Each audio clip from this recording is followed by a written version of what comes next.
عندي حالات مرضية مزمنة وكذلك زوجتي. آه، كانت تعاني من ما يسمى عندكم في المغرب الكحبة أو السعال. سعال فظيع. ذهبنا إلى عدة أطباء، ذهبنا والحقيقة لا توجد نتائج، يعني جميع أنواع الأدوية، عقاقير اللي هي بتاع البخار هذه والعديد. الآن الحمد لله رب العالمين لا أسمعها طوال الوقت. كانت تعاني من عندما تصعد الدرج، كانت تعاني كثيرا. الآن تسبقني تسبقني الآن. ما شاء الله. ايه. الله أكبر. فما شاء الله. هي لديها بعض الأمراض المزمنة. أنا أرغب أن أسألك على الغدد التي كانت تحكي عليها الأخت. هي الآن تتعاطى في حمض اللاكتيك مرة صباحا، كمية لا بأس بها، كأس كبير نوعا ما. نعم. ولكن ما زالت تأخذ العقاقير. فبماذا تنصح شيخنا الفاضل؟ والله يا أخي، نحن لا نتدخل في هذه الأشياء، قطع نعم العقاقير أو نعم الاستمرار نعم عليها. نعم نعم نعم. فالناس الذين يسعدون هم الذين يعني يتجرؤون التجربة. على هذا. 4 نعم سنوات كما سمعت الأخت التي تسأل عندها نعم. سرطان، نسأل الله أو شفاها الله من سرطان، وإنما الحمد تريد لله. فقط، قالت بأنه كان عندها سرطان فقط. هل حمض اللاكتيك ينفع لتقوية المناعة؟ فحمض نعم اللاكتيك هو نعم مسؤول عن التنظيف الجسم من التراكمات الضارة التي تؤدي إلى نعم السرطان، وهو المغذي للجسم. فقط الالتزام بالنظام الغذائي، ولا يشرب على الأكل الغير الصحي نعم نعم. والمتكامل. حتى وإن كان صحي شيخنا وغير الفاضل، متكامل يجتنب. أنت نبهت على الحليب. لماذا الحليب مثلا؟ أنت كان لك بث ولكن لم تستطع التوصل إليه. بالنسبة للحليب، لماذا الحليب مثلا؟ الحليب هو يعني الحليب المصنع أو حتى الحليب الطبيعي. الطازج. نعم نعم، إذا شرب مع حمض اللاكتيك، ما هي هذه العناصر التي سينقلها إلى الدم بكميات كبيرة؟ قد تزيد الكوليسترول، تزيد الأملاح المعدنية، لن تعطينا شيء متكامل للدم، بل نعم أشياء تخزن، وإذا احتاج الجسم لشيء سيحررها، فسيشبع لنا بعد ذلك الدم بأشياء تنوية، نعم ويصبح ثقل في الدورة الدموية، ويرتفع الضغط، ويزيد الضغط على الكلى وعلى نعم الكبد. نعم إذا نقول الحمض اللاكتيك، إذا أكل الإنسان أكل أو استعمل شيء لعنصر واحد غير متكامل، ليس فيه الحديد وليس فيه الفوسفور وليس فيه أشياء، فيجتنب شرب حمض اللاكتيك. أما مهم. اللي أراد أن يستفيد فأخلق وصفة يعني طبيعية، يعني أكلة طبيعية كمكمل غذائي يحتوي. إذا ذهبت إلى أي عنصر في متناولك، فعليك أن تذهب إلى الأشياء التي إذا أكلت منها 50 جرام يكون فيها نعم تكامل جميع العناصر التي تعطي الطاقة في الدم. لا نعم نذهب مثلا نأكل معجنات أو نأكل أرز مثلا ونقول طبيعي، أرز مع مثلا أشياء غير غنية بدواجن أو كذا، ونأكل ونشرب حمض اللاكتيك ونريد أن نستفيد. في هذه الحالة قد يزيد الوزن، صحيح يزداد الوزن، لكن هذه التراكمات التي خزنت ما هي؟ إذا الجسم احتاج إلى الطاقة سيرجع على المخزون والدم سيتشبع، ومشكلة خمول وكسل، يعني الأشياء التي تعطي الطاقة غير موجودة في المخزون.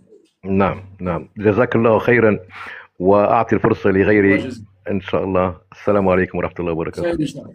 مرحبا مرحبا مرحبا. يا إخوان الذين معنا على البث، خاصة خارج المغرب العربي، شاركوا البثوث ليستفيد غيركم.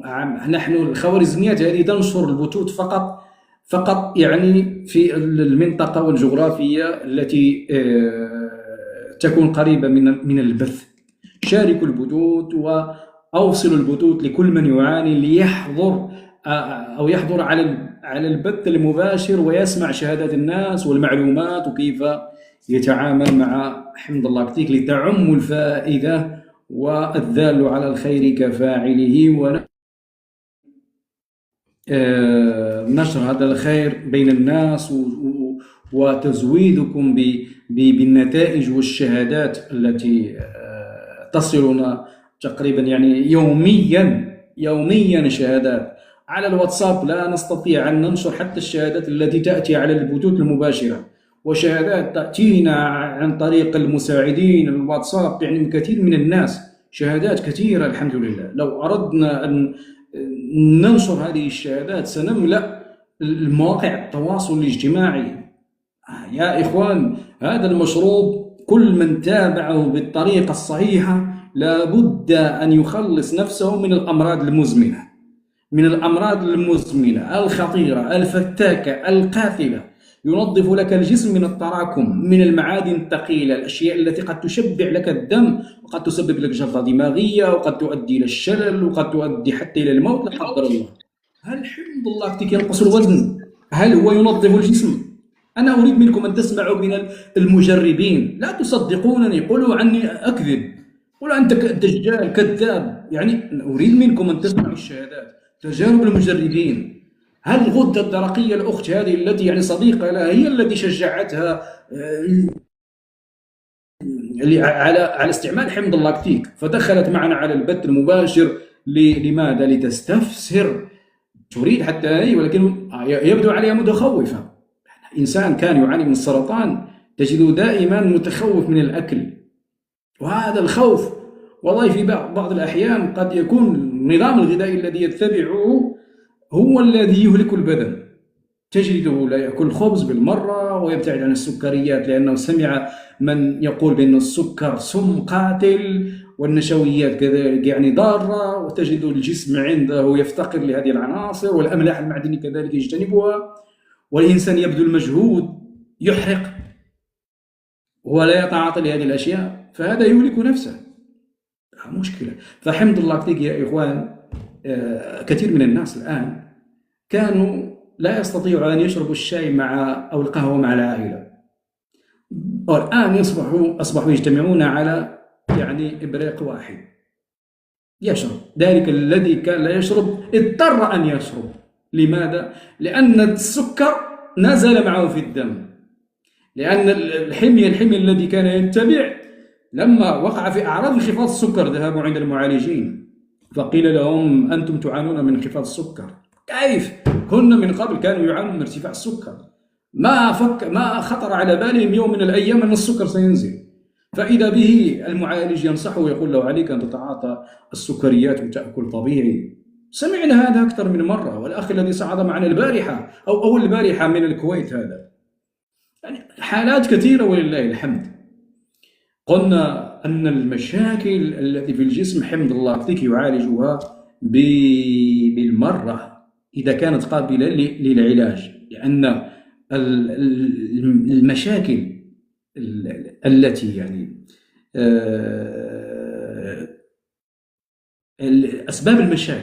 أسباب المشاكل والضرر الذي يحصل في الخلايا العصبية وفي الأعضاء، وحجم الضرر هنا لا ندري نحن يعني حجمه. فبعض الأشخاص عنده ضرر كبير حاصل في القلب، في الكلى، في حمض اللاكتيك صديق للإنسان. لكن هل يعالج جميع الحالات؟ مثلا عندنا حالات عندها اضطراب في الخلايا، الجسم عندهم لا يخزن السكر، اضطراب في الخلايا، الجسم أصبح لا يخزن السكر، شيء اسمه السكر الخلايا لا تخزنه، دائما الدم مشبع بالسكر. اضطراب في الخلايا يسمون هذا النوع الأول السكر لا يعالج. هذا فعلا قد يكون لا يعالج إذا كان اضطراب في الخلايا، يعني الخلايا يعني دمرت واحترقت مثل شبكة العين. هو جسمنا ذكي، عنده خلايا عصبية استشعارية، ذكي. الله سبحانه وتعالى خلقه في أحسن تقويم. الإنسان لا يمكن أن يحيط بكيف يعمل جسم الإنسان. لو عرف كيف يعمل جسم الإنسان يمكن لنا أن نصنع جسدا، نصنع أعضاء كيف يشتغل 100%، مجرد كثير من النظريات وكذا وهذه الأشياء فقط. نقول أن الخلايا العصبية هذه مثلها مثل الدماغ، مثل في العين، إذا دمرت الخلايا الأساسية هل المشكل قابل للعلاج؟ العضو أو الخلايا أو الأطراف نحن دائما نقول الله أعلم. الإنسان